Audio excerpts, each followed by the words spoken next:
En ligne. Salut, salut, salut. Je suis Kamal. J'ai l'honneur d'être le modérateur de cette intervention, de cette conférence. Nous sommes encore avec une femme. Vous allez dire que les femmes s'enchaînent depuis, mais oui, les femmes, ce sont des Amazones. Les femmes, elles sont travailleuses et ces jeunes femmes nous montrent à quel point la femme a une place, un rôle à jouer dans notre société. À quel point tout ce qu'on voit à la télé, toutes ces marginalisations ne sont pas vraiment fondées parce que les femmes ont ce potentiel-là. Je suis avec Mariam Soré. Mariam Soré, c'est qui? C'est son nom à l'état civil, mais elle est plus connue sous le nom de Mami Soré. Pour ceux qui connaissent la marque, Mami Sor, c'est elle. C'est une femme d'affaires, entrepreneur, styliste, créatrice de mode et promotrice de la marque Mami Sor, comme je vous le disais.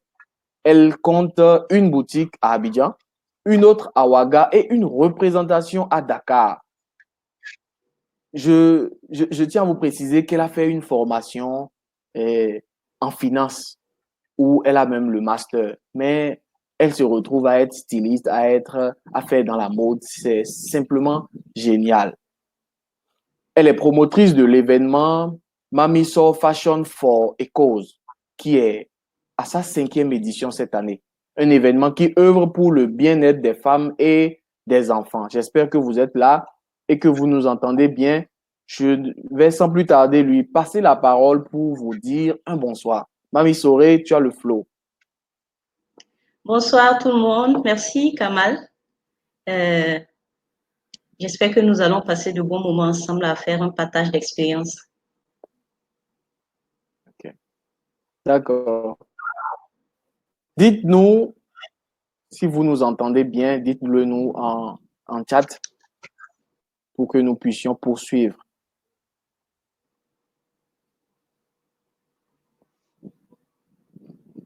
OK. Donc, comment est-ce que nous allons procéder?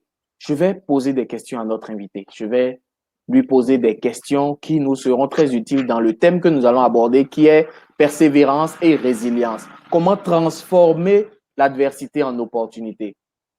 Alors, un thème très inspirant, très, très édifiant, qu'elle va nous aider à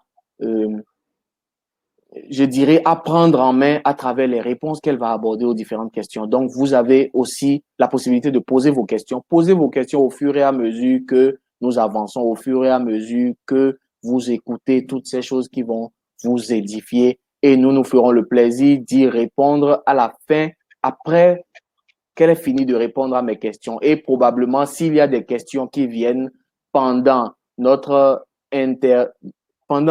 entretien, je pourrais les lui soumettre si ça va directement dans le cadre de ce qu'elle est en train de dire. Donc, nous allons commencer sans plus tarder. La première question que je m'en vais poser à notre invité, à Mami Soré. Mami Soré, dis-nous, raconte-nous un peu ton parcours. Merci. Il faut dire que je suis une fille qui aime, depuis toujours, j'ai toujours aimé me débrouiller, voilà, me battre, parce que j'ai pas eu le choix, parce que je viens d'une famille assez modeste et aussi de parents séparés depuis ma tendre enfance. Donc, la vie n'a pas été simple. Il a fallu se battre, voilà, dès la base, c'était comme ça, on n'avait pas le choix. Donc, c'est ainsi, vu que j'avais les moyens assez limités, j'avais mes amis, mes camarades qui, bien sûr, comme toutes les filles, on aimait être assez coquettes.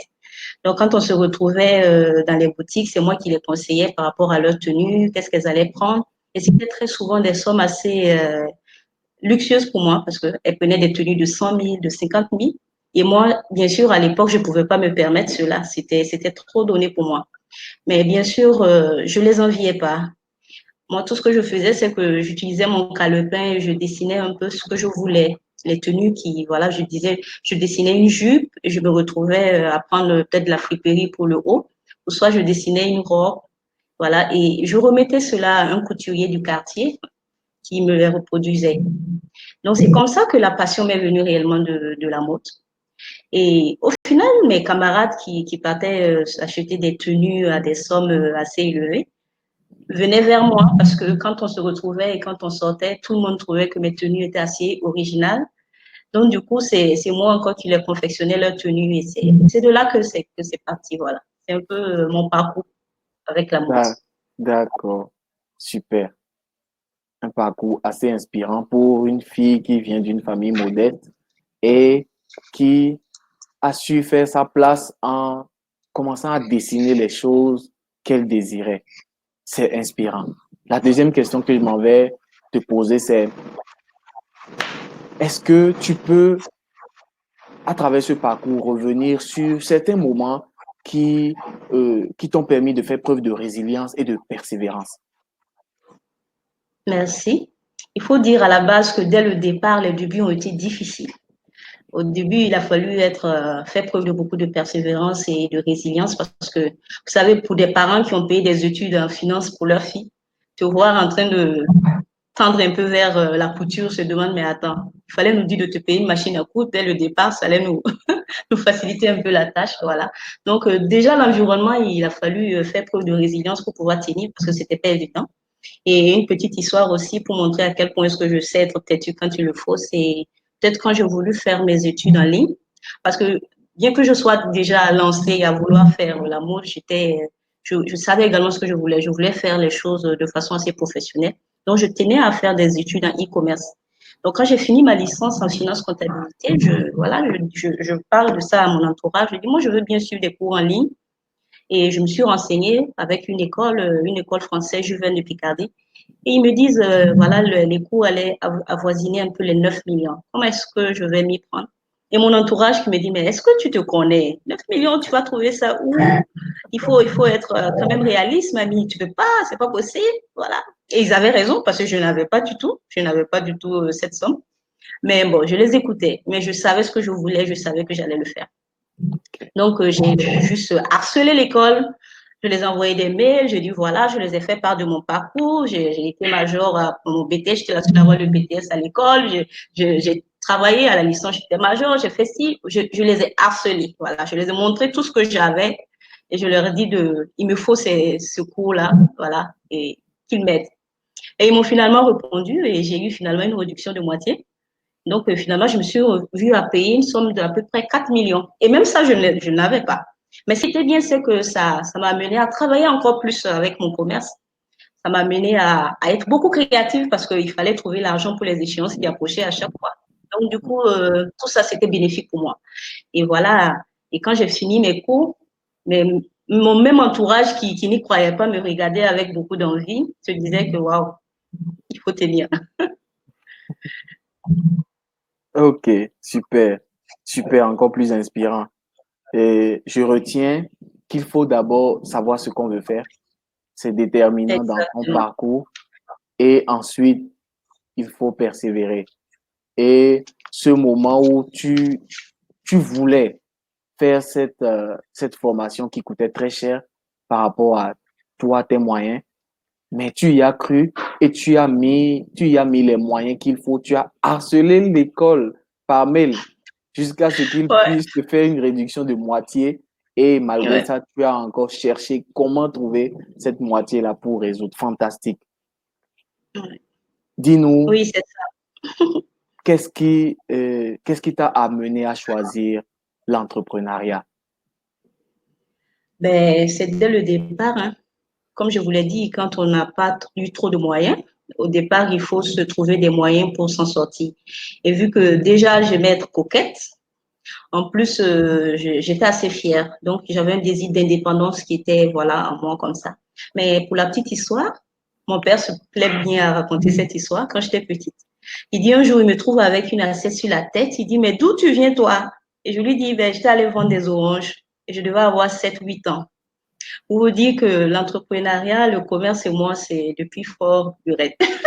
Donc, j'y suis. Voilà. Je veux dire, Ok. quand on a surtout l'envie d'aller, l'envie de se battre et de compter que sur soi-même. Et lorsque l'entrepreneuriat, on peut le faire en étant salarié. Et donc, je dis même, quand on veut arrondir ses fins de mois, voilà, il faut penser à l'entrepreneuriat. Et moi, c'est ce que j'ai fait. Ok, super. Mais est-ce que est-ce qu'il t'est arrivé de penser à, à travailler pour quelqu'un d'autre au lieu de l'entrepreneuriat ou bien tu savais déjà que c'est ce que tu devais faire? À la base, je savais déjà que c'est ce que je voulais faire. Je tenais à l'entrepreneuriat. Mais pour moi, l'entrepreneuriat ne dissocie pas également le fait de travailler pour quelqu'un. Voilà. Parce que c'est une affaire d'être préparé pour, D'accord. pour soi. Donc, tu peux commencer à travailler pour quelqu'un, le temps de te faire la main ou le temps de te faire assez d'argent pour pouvoir. Moi, j'ai travaillé personnellement. J'ai travaillé dans la finance, j'ai travaillé comme comptable, j'ai travaillé comme gestionnaire, j'ai travaillé dans les téléphonies mobiles. En fait, pour vous dire que ça ne m'a pas empêché de travailler. Et jusque-là, je travaille dans l'immobilier. Donc, pour vous dire que moi, ça ne m'empêche pas, je dis, c'est juste le fait d'être dynamique et puis de pouvoir faire la part des choses et d'être concentré surtout sur son objectif. Ok, super. Tu es ouvrier comme Frédéric qui est passé tout de suite. C'est super. Oui. Alors, à travers tout ce parcours, quel a été ton plus grand challenge à ce jour? Oh là, merci.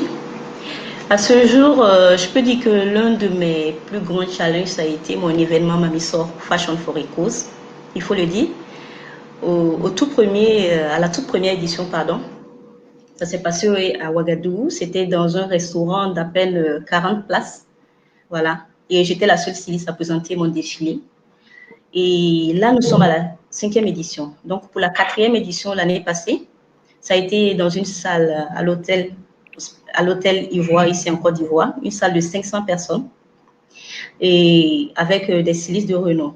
Et le parrain était Patéo, vous voyez, avec des stylistes qui venaient du Bénin, du Mali, de la Côte d'Ivoire, vraiment la crème de la crème. Donc, je peux dire que le challenge vraiment a été pour moi de m'imposer au fait au domaine de la mode, que ce soit au niveau du Burkina ou au niveau de la Côte d'Ivoire, je me fais connaître de plus en plus. Donc, le challenge vraiment, c'est de rester focus sur la vision que j'ai. Et je pense que les plus grands challenges sont à venir. D'accord, super. Waouh, waouh. De 40 à 500 personnes. De 40 places dans un petit local à 500 personnes dans un hôtel et une invitation de styliste de renom. C'est, c'est génial. C'est vraiment très inspirant. Mais d'où tires-tu la force de persévérer et d'avancer quotidiennement? Je suis une très grande croyante. Je crois en Dieu. Je ne vais pas mentir, ma force, c'est vraiment la foi. C'est la foi qui m'aide à tenir. C'est la foi qui m'aide à y croire. Et chaque matin, je me regarde dans la classe et je me dis, garde le cap, mamie. Il faut aller de l'avant. Et quand je pense au chemin parcouru, je pense que tout ça m'inspire à aller encore de l'avant et à me fixer des objectifs et des challenges au fait à relever. Donc, c'est déjà la foi et la vision. Ok, ok, d'accord. Donc ta force vient de ta foi et de la vision que tu as de ces choses que tu veux réaliser. Et en plus, Exact. quand tu regardes le chemin que tu as déjà parcouru, ça te donne encore plus d'énergie, encore plus de motivation à avancer, à faire encore plus grand. C'est bien ça. Exactement. Oui. Super. Alors, quel conseil pourrais-tu donner aux jeunes qui aspirent à la mode et probablement à l'entrepreneuriat? Merci. Le tout premier conseil qu'on pourrait donner, c'est d'aimer ce qu'on a décidé de faire. Il faut être sûr d'aimer déjà ça. Parce que, vous savez, l'entrepreneuriat, c'est pas aisé, c'est pas simple.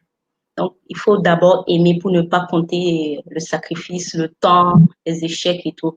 Donc, d'abord, c'est d'aimer. Et j'insiste beaucoup sur aimer parce que très souvent de nos jours, tout le monde pense à l'entrepreneuriat et on commence et on ne termine pas. Pourquoi? Parce qu'on n'aime pas assez. On n'a pas la passion, voilà, de tenir. Donc, il faut d'abord aimer. Et ensuite, persévérer. Quoi qu'on dise, hein, c'est difficile de conseiller dans l'entrepreneuriat parce que chacun va suivre ses propres réalités. Voilà. Donc, vraiment, les toutes petites pistes qu'on peut donner, c'est vraiment d'aimer, d'aimer, d'aimer et de persévérer. Voilà, parce que ça ne sera pas évident. On ne commence pas l'entrepreneuriat en touchant des millions tout de suite. C'est tout un parcours. Voilà. Super. comme conseil pour la jeunesse, il faut aimer ce que vous faites. Il faut aimer déjà ce que vous voulez entreprendre. C'est ça le plus important. Oui, Moi, je profite pour renchérir à ce propos. J'ai aussi connu un parcours d'entrepreneur, mais j'ai entrepris dans beaucoup de choses, dans beaucoup d'activités qui n'ont rien à voir l'une de l'autre. Et c'est ce que tu dis. Il faut aimer. Dans le temps, j'ai entrepris parce que je savais que j'avais une âme d'entrepreneur, mais je ne savais pas exactement qu'est-ce que j'aimais encore, qu'est-ce qui me passionnait. Et c'est pour cela que je me suis lancé dans beaucoup de choses pour finir par découvrir un jour ce qui me plaisait. Donc, forcément, j'ai échoué. J'ai échoué plusieurs fois dans toutes ces entreprises que j'ai démarrées sans vraiment les aimer. Donc, c'était pour appuyer ce que tu as dit. C'est parfait. Merci. Est-ce que tu as exactement. d'autres histoires à nous raconter qui, qui, qui représentent un peu ce parcours-là que tu as eu? Oh, les histoires, il y en a tellement. Bah, Ok, je pourrais bien raconter une petite histoire. Je ne sais pas si vous connaissez le Salon international de l'artisanat de Ouagadougou, le oui, le CIAO, CIAO. voilà, qui se tient chaque 2 ans. Et quand je commençais, je dis quand je venais d'ouvrir mon magasin et tout ça, je commençais à me faire un petit nom.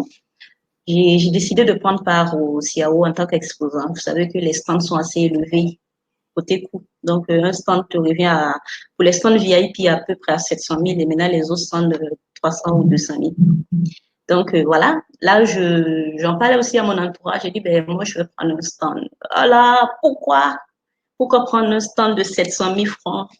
Pour aller vendre combien? Est-ce que c'est la peine? Est-ce que, je dis au fait, très souvent, c'est l'entourage qui peut nous amener à baisser les pas dans notre élan. Donc, et moi, je les écoutais. J'ai dit, OK, on verra. Moi, j'étais, au fait, au-delà de prendre le stand, pour moi, c'était une occasion de visibilité. Parce que vous savez, le CIAO, c'est plusieurs médias qui sont là et c'est des cadres de rencontres avec beaucoup de partenaires. Je voyais au-delà, je veux dire.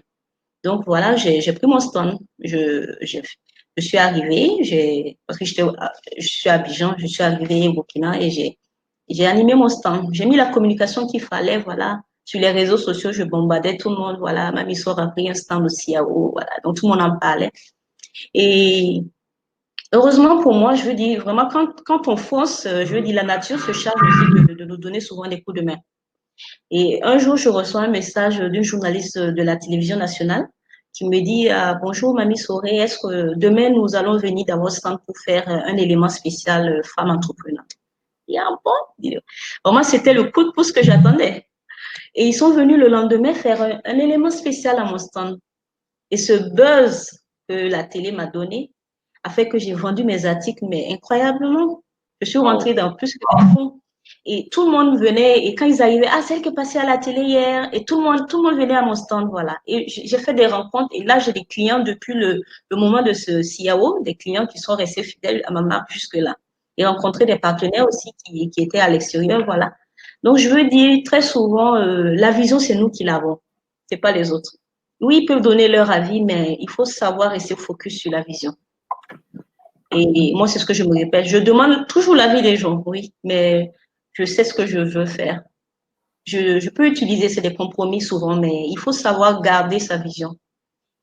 L'avis des gens, ça compte beaucoup, mais ça ne doit pas nous amener à baisser les bras ou à changer au fait notre trajectoire parce que là, ça ne serait plus notre vision. Donc, du coup, voilà, les portes, ça me revient jusqu'à ce jour. Voilà. Donc, c'était la Super, petite histoire. super. Donc, je retiens rester focus sur votre vision malgré l'avis et les conseils des autres. Ce n'est pas vous, c'est vous qui tenez la vision et non les autres. Ça, c'est une citation à garder. Exactement. Merci beaucoup, Mamie Soré. Et nous avons déjà Merci. quelques questions, mais est-ce que tu as quelque chose à ajouter? Est-ce que tu as, déjà, dis-nous, quelle est un peu la portée de ton business aujourd'hui? Euh, Déjà, j'ai un magasin au niveau du Burkina, à Ouagademi, voilà, qui compte une bonne clientèle. Voilà. Et j'ai également ouvert un magasin l'année dernière ici en Côte d'Ivoire. Voilà. Et il faut dire à côté de ça aussi, j'ai des coopératives qui travaillent pour moi au niveau pour m'offrir des pains tissés. Parce que j'utilise beaucoup les pains tissés. Moi, je fais surtout la promotion du Made in Africa, si vous voulez. Je fais la promotion du pain tissé burkinabé, ivoirien, guinéen, malien, voilà.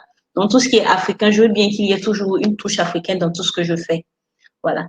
Donc, la portée, moi, je vois ça plus en question de qu'est-ce que j'apporte réellement aux populations. Et comme je le dis, moi, ma mission, c'est surtout beaucoup œuvrer pour la femme et l'enfant. Donc, à travers ce que je fais, il y a des familles qui sont nourries parce que j'utilise beaucoup le pain qui sait que je commande beaucoup avec ces coopératives, voilà. Donc, déjà, la portée, je ne vais pas aller de façon pécuniaire, je vais parler de façon, comment est-ce que je touche la vie des gens, voilà. Ce sont D'accord, voilà, des mères de famille, voilà, qui s'en sortent également. Donc, d'accord. voilà, j'ai des couturiers également qui travaillent pour moi. Ils sont, voilà, des couturiers, j'ai des vendeuses, des commerciaux. Donc, voici un peu le petit monde Ok. autour de moi. Donc aujourd'hui, tu contribues beaucoup à la vie de plusieurs familles en Afrique. Exactement. Super. Il y a Priska Soré qui est une coach qui dit impact positif. Oui, super.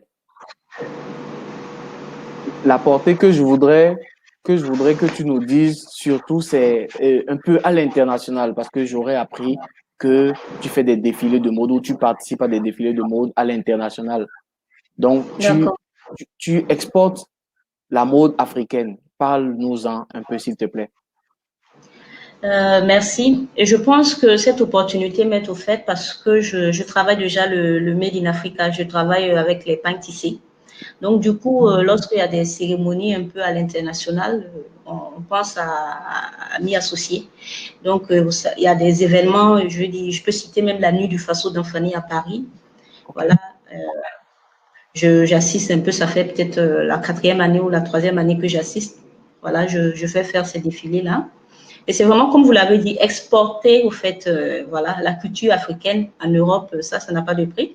Je me rappelle une année, j'ai été en Allemagne et là, il y a une telle fierté à vendre une tenue africaine je veux dire, à un blanc qui sont émerveillés. Ah, ça c'est quoi? J'ai dit, ben, c'est fait par des femmes, c'est des femmes qui tissent ça, voilà. Et je leur montre, voilà, comment ça se passe. Ce sont nos mamans qui tissent ça comme ça à la main et c'est fait comme ça. Et vous utilisez ça avec du coton, voilà. Je dis, il y a aussi, au-delà de la vente, c'est une fierté, voilà, de voir, parce que très souvent, vous savez, pendant longtemps, on a copié tellement la mode européenne. Et je pense que les choses sont en train de changer maintenant parce que là, c'est nous qui allons vers eux, nous imposer un peu notre culture et c'est ce qui est bien. Donc déjà, voilà, au niveau de l'international et puis aussi assister également à des cérémonies assez prestigieuses parce que j'ai eu la chance d'assister au lancement de la journée mondiale du coton à Genève. Moi, c'était également une grande fierté, un honneur pour moi d'avoir été désigné par le Burkina Faso pour assister. Voilà, je dis, oui, vous avez raison de parler en tant que terme de portée parce que c'est exactement ça. C'est D'accord. arriver à envoyer un peu notre culture à l'extérieur. Merci. Merci beaucoup pour cette expérience, pour ce partage de ton parcours inspirant. Il y a Daniel, Daniel Hugues Amour qui pose une question. Comment être Oui, entrepreneur et employé tout en étant productif? Parce que moi, il faut être focus sur un objectif pour ne pas se perdre. Voilà. Donc, sa question précisément, c'est comment être entrepreneur et employé tout en étant productif. Parce que lui, il pensait plutôt qu'il fallait être objectif sur, il fallait être focus sur un seul objectif. yeah.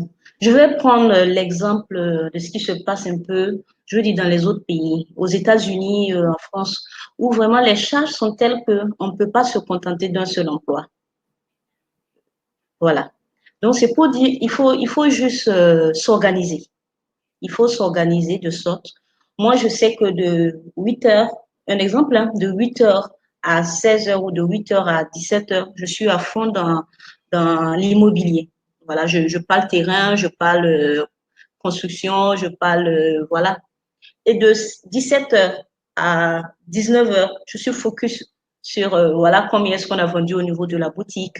Je suis concentrée là-dedans. Voilà. Je dis, l'un n'empêche pas l'autre. C'est vrai qu'au vu de la portée, de l'importance, du moins ça, au vu de, au vu, au vu de tout ce que ça va générer, ça veut dire que quand vous êtes bien organisé et puis à la fin, vous avez plusieurs clients, le choix va se faire, je dis tout seul. Vous allez arriver à un moment donné où vous allez voir que non, vous êtes, l'entrepreneuriat vous donne plus. Parce qu'au fait, là, vous faites les deux parce qu'il y a un souci d'argent, je veux dire. Un souci d'argent, quelque part. Donc, à un moment donné, si l'entrepreneuriat je veux dire, arrive à satisfaire à tous vos besoins et que vous avez décidé de vous mettre pleinement à ça, vous arrêtez. Mais au départ, ça n'empêche pas. Parce que très souvent aussi, il y a une erreur à ne pas faire. Au départ, on veut être entrepreneur tout de suite. Mais lorsque tu n'as pas su travailler pour quelqu'un réellement, c'est difficile de travailler pour toi-même. Il faut travailler pour quelqu'un, voilà, accepter aussi qu'on nous crie dessus, accepter qu'on nous donne des délais. Et tout ça, ça te forge, ça t'amène à être, voilà, pointilleux sur certaines, et ça te donne de l'expérience qu'il te faut. Voilà. Il y a des gens qui, je dis de façon innée, ils sont directement dans l'entrepreneuriat, ils arrivent à s'en sortir. Il y a des gens aussi qui ont besoin de passer par la case formation. Voilà. Accepter de travailler, c'est de l'humilité aussi, ça vous demande beaucoup d'humilité. Lorsque tu sais que quelque part tu es patron, mais quelque part, si tu dois appeler quelqu'un patron, voilà, ça t'apprend de l'humilité et en même temps, ça va te comporter également avec tes employés. Surtout, il faut surtout mettre en avant le côté expérience que tu apprends en travaillant pour quelqu'un, voilà. Donc, pour moi, les deux, ça n'empêche pas. Et moi, je l'ai fait, je continue de le faire d'ailleurs. Voilà. J'ai une formation, en fait, qui doit pas dormir pour moi, voilà. Donc, quand on a besoin de moi, j'y vais. J'ai une formation de finance comptabilité. Voilà, je suis une grande commerciale également. Voilà, donc, et je suis passionnée également par l'immobilier. J'appelle tout ça être femme d'affaires. Voilà, ce sont des D'accord. affaires. Super. J'espère que Daniel Hugues est satisfait de la réponse. Diomandé demande, bon, il dit bonsoir. Je voudrais savoir quelle astuce, attitude, quelle avait pour garder la tête haute. Bon, je vais essayer de déchiffrer. Quelle astuce et attitude il faut pour garder la tête haute quand ça ne démarrait pas? OK. Donc, quelle astuce vous aviez quand ça ne démarrait pas pour garder la tête haute? Ok. Est-ce que Je vais la essayer de... persévérance suffit? Ah, d'accord. Ouais. C'est ce que je disais dès le départ. Il faut aimer. Le tout premier point, c'est d'aimer d'abord ce qu'on décide de faire. Moi, je me rappelle, à Ouaga, j'attachais mes marchandises derrière ma moto et je me promenais à longueur de journée avec. Voilà. C'est-à-dire, quand on m'invite à aller prendre un pot, j'ai mes marchandises derrière moi arriver, j'ai dit, vous savez que je vends si. Ah, mamie, tu es là encore avec ça. Voilà. À un moment donné, mes camarades avaient un peu honte d'être avec moi parce que je ne parlais que commerce, je ne parlais que ça. Oui, parce que moi, j'avais des échéances, je devais payer des coûts. Donc, du coup, je me donnais les moyens de le faire. Et au départ, c'est toujours difficile et ça sera difficile, c'est normal. Parce que c'est le départ. Les gens ne vous connaissent pas, les gens, ils sont dubitatifs et puis les gens, l'environnement, ils se posent des questions et où ils ont toujours, ou peut-être aussi ils ont leur habitude aussi d'aller ailleurs voir d'autres créateurs, voilà. Donc je veux dire, au départ, c'est normal, ça va être difficile. Il faut garder la tête haute. C'est là, moi, je veux dire, je tire ma force de la foi. Je me dis que, voilà, la foi nous aide à tenir, à se dire que ça va aller. De toute façon, il faut garder le cap. Rien n'est facile. Donc, c'est vraiment le conseil que j'ai à donner. C'est d'aimer. Une fois qu'on aime, on ne compte pas, au fait, les coups durs. C'est difficile, mais on y croit. Voilà. D'accord. Aimer et garder la foi. OK. Il y a Priska Soré qui a fait un commentaire par rapport à la question précédente. Elle dit, la vision est là et les missions à mener pour atteindre un même objectif sont diverses. Donc, c'était pour répondre à celui qui avait demandé si ce n'est pas être dispersé. D'accord. Excusez-moi, il y a une mosquée à côté, donc il y a le muezzin. J'espère que ça ne dérange pas trop. La question qui suit, j'espère que vous m'entendez Ok. bien. Bien, bien sûr. OK. Donc, Shahida dit merci pour ce beau partage et surtout votre histoire sur la formation en e-commerce. Quel conseil peux-tu donner aux jeunes qui se découragent dès qu'ils font face à un problème de ressources financières? Ça me, je vais raconter une petite histoire, peut-être ça va l'aider. Je me rappelle, à un moment donné, j'ai perdu un emploi et j'étais là à me tourner les pouces. Et j'ai une amie qui me dit comme ça, ah mamie, demain, non pas demain, le week-end, je vais à Lomé. Je dis, tu vas faire quoi à Lomé? Elle dit, je vais acheter des mèches. Je dis, bon, ok. Je regarde, tout ce que j'avais dans mon compte, c'était à peine 70 000 francs. Il dit, je viens avec toi à Lomé. Et ensemble à Lomé, on arrive, ma camarade, bien sûr, elle s'était préparée, elle avait les moyens, donc elle a fait ses achats de mèches, voilà. Et moi, j'étais là. J'avais à peine 30 000 ou 35 000 qui me restaient après le transport. Donc, j'étais là à la regarder. Et l'avant-dernier jour de notre retour, je vais au marché, je fais des petits achats et on rentre. En rentrant, j'étais tellement découragée. Je dis, mais pourquoi je suis venue? J'ai l'impression d'avoir pris mes 70 000 francs, je suis venue jeter. Alors que ça ne va pas, déjà, je n'ai pas d'emploi et qu'est-ce qu'il faut faire? Et quand je suis retournée avec les 70 000, du moins avec ma petite marchandise, que je croyais petite marchandise, et j'avais pris des petites robes. Et je prends une des petites robes, je la porte et je fais une photo. Je balance sur les réseaux sociaux. J'avais à peine peut-être 12 articles, mais j'ai vendu ces articles. Je me suis fait un bénéfice de plus de 350%. Donc, je veux dire, très souvent, on attend que le départ, les moyens soient assez cool. On se dit, oh, il faut que j'ai 5 millions, il faut que j'ai 6 millions, il faut que j'ai 1 million pour commencer. C'est pas évident.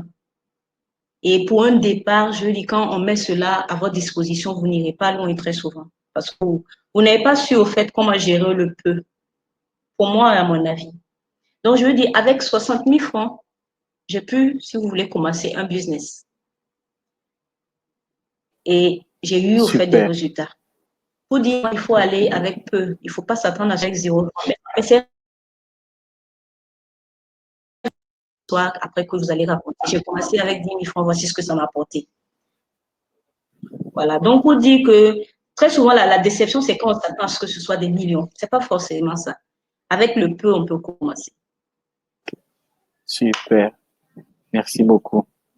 Il y a Priska Soré qui dit, Mamie, où tires-tu toute cette énergie? Explique aux jeunes comment garder cette énergie, s'il te plaît.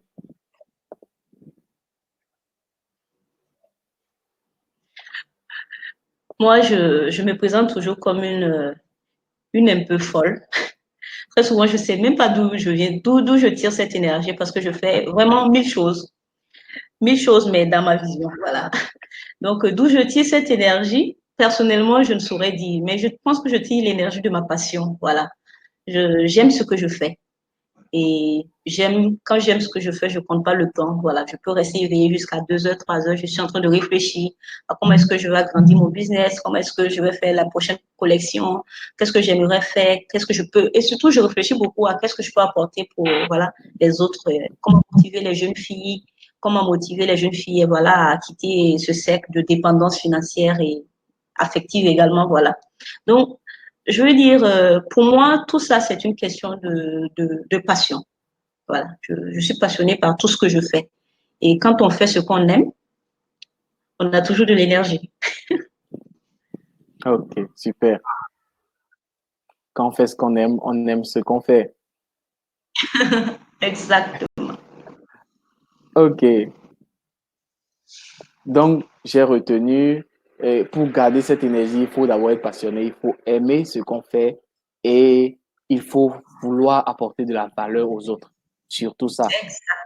Le fait de vouloir apporter de la valeur aux autres te donne de l'énergie pour continuer à avancer vers cet objectif-là, vers cette vision-là. Et on Merci. apprend beaucoup des autres également. On apprend beaucoup des autres. Ok. Il y a Eddie Ouedraogo depuis Ouagadougou. C'est un plaisir de vous écouter, modèle de réussite féminine. Donc, ouais. Quand c'est dur et que vous avez envie d'abandonner, rappelez-vous de pourquoi vous avez commencé. Donc, Eddie Ouedraogo. Exactement. Super. Est-ce que, est-ce que il y a Priska Soré qui dit aussi passion, focus, passion, focus, discipline et aussi tu sais approcher les modèles de réussite et modéliser. Bravo. Merci. Exactement. Pour revenir à ce que Prisca dit, c'est ça aussi. Parce que très Ouais. souvent, les gens sont un peu réticents à aller vers les autres. OK. C'est ça aussi. Voilà, il faut savoir s'entourer des personnes qu'il faut, quand il faut. D'accord. Voilà, on ne peut pas rester dans son coin et apprendre. Il faut aller vers les autres et il faut accepter qu'on apprend. Il faut accepter que les autres soient vos dévanciers. Mm, Voilà. Donc, comme elle l'a dit, il faut vraiment savoir s'entourer des personnes, des modèles, exactement. d'accord. Et moi, j'apprends tout le temps, j'apprends tous les jours. Et je m'inspire beaucoup voilà, des personnes qui ont une vision et qui ont réussi leur vision. Super. Est-ce qu'on peut avoir un exemple de ces personnes-là? Bien sûr, au niveau je veux dire, de mon domaine d'activité, au niveau de la mode, moi, la première personne qui me paraît vraiment comme un modèle, c'est Pathéo. OK. Voilà, parce que quand on pense à tous ces débuts difficiles, comment est-ce qu'il est arrivé et là où il est, et comment est-ce qu'il garde le cap, et malgré, je veux dire, son âge et malgré la renommée qu'il a déjà, cette humilité encore qu'il a. Et je veux dire, pour moi, c'est vraiment un modèle au niveau voilà, de l'entrepreneuriat mode. D'accord. Et hormis Pathéo, moi, j'ai également comme modèle Serena Williams. Voilà. Je vois en elle une combativité voilà, qui me fascine et qui m'inspire. Voilà, je veux dire, il faut travailler jusqu'à ce que ça fasse mal. OK. D'accord. Roland dit, est-ce que tu peux nous dire ce qui a failli te freiner dans tes débuts et comment as-tu pu vaincre? Merci beaucoup. Qu'est-ce qui a failli me freiner à mes débuts? À mes débuts. Ouais. En fait, j'hésite beaucoup parce que je ne sais pas si quelque chose a vraiment failli me freiner. Waouh. Donc, j'hésite à dire peut-être des situations qui m'ont découragée, Oui, peut-être. oui. Mais voilà, mais me freiner, ça va être compliqué. Ouais, des situations qui découragent, il y en a tellement, hein. Et très Oui. souvent, c'est surtout, comme je le disais, c'est surtout l'entourage. Et très souvent, le regard que l'entourage vous pose, on se dit, oh, elle allait à l'école faire tout ça pour finalement être dans la couture, voilà. Ou bien au fait, les préjugés que les gens ont vis-à-vis de ce qu'on fait quand on est une femme, de la mode et tout ça. Ouais. Voilà, on se dit, voilà, le domaine de la mode, c'est rempli de personnes ci, de personnes ça, quand une femme est dedans, voilà. Je veux dire, c'est surtout des comportements que moi, j'écoute, mais je veux dire, ça peut décourager, mais ça ne doit pas freiner. OK. Oui. Super. La prochaine question, c'est celle de Daniel Hugues qui revient. Le capital à investir pourrait bien dépendre de notre business. Donc, c'est une Exactement. question. Est-ce que ça peut dépendre de notre business? Parce que pour quelqu'un qui veut faire de la production vidéo, aura besoin d'une petite fortune pour démarrer. Alors, quelle stratégie suivre quand nous sommes dans cette situation? Ok. Ben, je pense que j'avais répondu un peu à ça. Oui, effectivement. J'avais répondu à ça un peu plus haut. Est-ce que je disais, il faut. Moi, sincèrement, je vois tout il faut se donner, au fait, souvent aussi des opportunités. Je prends le cas, dans le cas qu'il a donné, peut-être quelqu'un qui veut se faire des jeux vidéo, mais la personne peut s'approcher, je veux dire, d'une société qui fait déjà des jeux vidéo pour apprendre déjà, proposer ses services, se faire un peu d'argent, d'expérience. Voilà qui pourra l'aider à se lancer. Il ne faut pas tout de suite penser capital. Oh, tout de suite, il me faut 500 000. Où est-ce que je gagne les 500 000? Les 500 000 ne vont pas tomber du ciel, je suis désolée. Ouais. Voilà. Donc, il faut prendre le temps de se faire son capital. Quand on veut bien faire les choses, je veux dire, mon père aime me dire que rien ne doit être facile. Parce que quand tout devient facile, il y a toujours quelque chose de pas clair. Voilà. Donc, le capital ne peut pas, je veux dire, tomber du ciel exactement pour soi. Donc, je me dis, il faut constituer son capital. J'aime beaucoup ce mot constituer parce que ça montre que c'est, voilà, c'est comme une tontine qu'on fait, voilà, jusqu'à ce qu'on ait le nécessaire pour pouvoir démarrer son activité. Il faut s'accorder ce temps. Ce n'est pas une course de vitesse, c'est une course de fond. Parce que ce qu'on veut bâtir, c'est une entreprise pour des générations et des générations. Voilà. Donc, du coup, on n'est pas pressé. Voilà, on prend le temps de travailler. Voilà, il n'y a pas de honte à travailler pour quelqu'un, à se faire un peu d'argent et à utiliser cet argent pour bâtir un peu son entreprise. Merci. Donc, je ne sais pas si j'ai répondu à la question. Merci. J'espère qu'elle a été satisfaite, qu'elle nous le dise en commentaire. Il y a Lou. Lou, je pense qu'elle vient depuis la France. Elle nous dit, on se rend bien compte que Mamie Soré a su saisir les opportunités dans son parcours. Donc, super. Merci. Ensuite, comment se faire des amis entrepreneurs? Dans quel lieu on peut les fréquenter? Ça vient de Durel. Je pense que quand on veut être entrepreneur, il faut mettre un peu sa timidité de côté. C'est important. Moi, par exemple, avant de connaître qui que ce soit comme ami au niveau de la mode ici en Côte d'Ivoire, au départ, qu'est-ce que j'ai fait? Je participais à tous les événements mode qu'il y avait. Voilà. Il y a des événements auxquels on y va sur invitation parce qu'on est styliste, on nous accorde des cartons d'invitation. Mais au départ, on ne te connaît pas. Il faut payer ces cartons d'invitation et tu y vas. Voilà. Ou quand c'est gratuit, j'y vais. Et c'est pas tout qui est payant, il y a d'autres, c'est gratuit, voilà. Et il faut aller là où les entrepreneurs que tu cibles sont. Donc, si tu cherches à rencontrer des gens qui sont dans la mode, tu vas dans la mode. Tu vas dans les événements mode où ces personnes se trouvent. Si tu cherches à rencontrer des personnes qui sont, tu es intéressé par le cinéma, tu vas à tous les lancements de films. Tu vas rencontrer des... Et quand tu arrives, tu dis bonjour, vous avez fait du bon boulot, félicitations, voilà. Essayez d'avoir la conversation facile avec les gens, les saluer déjà. Et tout le monde, très souvent, quand vous souriez, vous n'arrivez pas, vous ne les agressez pas, vous les félicitez. Forcément, je dis, ça détend en fait l'atmosphère. La personne s'intéresse à vous. Et maintenant, vous dites, ah, je suis Mamie Soré, je suis une jeune actrice, j'aimerais bien me lancer dans le cinéma. Et on vous dit, même s'il ne vous donne pas quelque chose, il vous dira, ben, félicitations, beaucoup de courage. Et ne serait-ce que cet échange, la personne a déjà votre image en tête. Et je dis peut-être 1 an, peut-être 2 ans, Super. un jour, vous allez vous revoir, la personne va dire, oui, on s'est déjà vu. Et même si la personne ne vous reconnaît pas, vous-même, vous le direz, ah, la dernière fois, on s'est vu pour le lancement de votre film. Elle va dire, ah, ben oui, c'est vrai. Ah, la personne sait déjà que vous faites un effort pour aller vers, voilà. Donc, je me dis, c'est comme ça, il faut faire. Hein. Il ne faut pas être timide. Il faut aller là où les gens sont. Et il y a aussi Super. des aspects. Maintenant, ça dépend de quel type d'entrepreneur que vous, voilà, vous ciblez. En fonction de où ils sont, vous allez.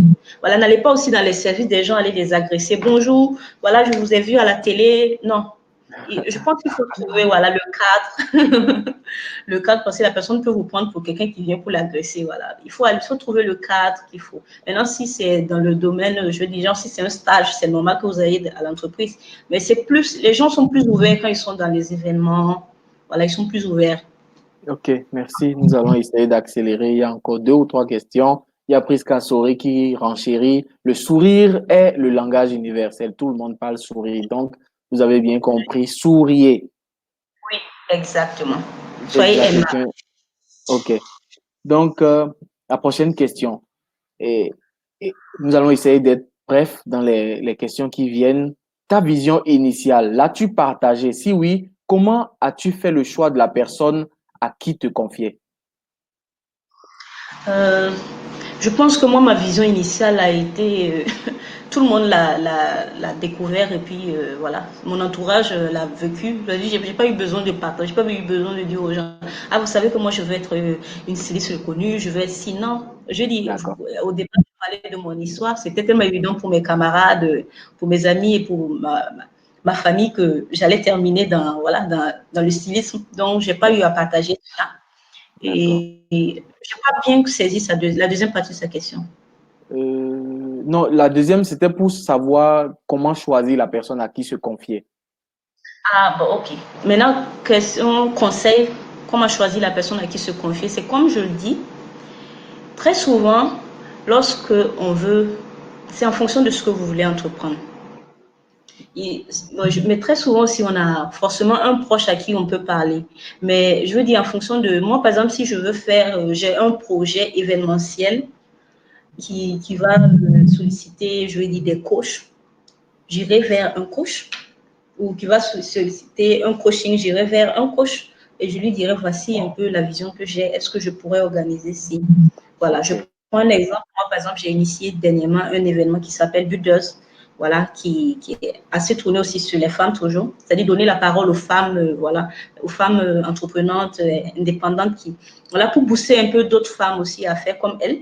Voilà, quand l'idée m'est venue, je suis allée vers un coach pour lui dire, ah voilà l'idée que j'ai, qu'est-ce que vous en pensez?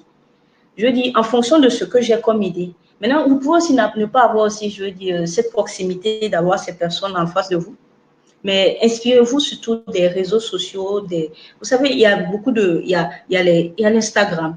Vous voulez voir un peu l'histoire de quelqu'un, la personne n'a pas besoin de parler. Vous allez sur mon Instagram, vous allez voir un peu ma vie depuis 4 ans. Vous allez voir ce que Mamie Sori a fait depuis, voilà, 4 ans. Excusez-moi, excusez-moi. Vous avez dit, on peut avoir un modèle et un mentor sans que la personne n'ait à vous parler. Voilà. Ouais, Donc, côté vision, c'est comme si voilà, vous partez vous inspirer. Allez-y sur les réseaux sociaux, sur les Instagram. Vous n'avez pas besoin forcément de relater au fait votre histoire, mais de d'accord. vous inspirer également aussi de l'histoire des autres. Nous arrivons au terme du temps imparti. Vraiment, Mamie Soré, merci beaucoup pour ce partage. Merci beaucoup pour cette inspiration. Est-ce que tu as un dernier mot, un mot de fin à dire à toutes ces personnes qui nous ont suivis depuis le début? Merci beaucoup, Kamal. D'abord, je te dis merci et merci qui nous a été donné. Et ce que j'ai à dire, c'est vraiment comme mon thème le disait, persévérance et résilience dans tout ce que nous faisons. On aura toujours autour de nous des gens qui vont nous décourager, mais il faut tenir bon, il faut y croire et rester dans tout ce que nous faisons. Et surtout, accepter d'apprendre des autres, accepter les critiques, voilà, et s'entourer des personnes qui peuvent nous aider à grandir. Voilà, ne pas se disperser un peu dans tout ce qu'on a comme buzz, voilà, je dis autour de nous. Voilà. Il faut rester focus. Donc, c'est vraiment tout ce que j'ai à dire comme dernier mot.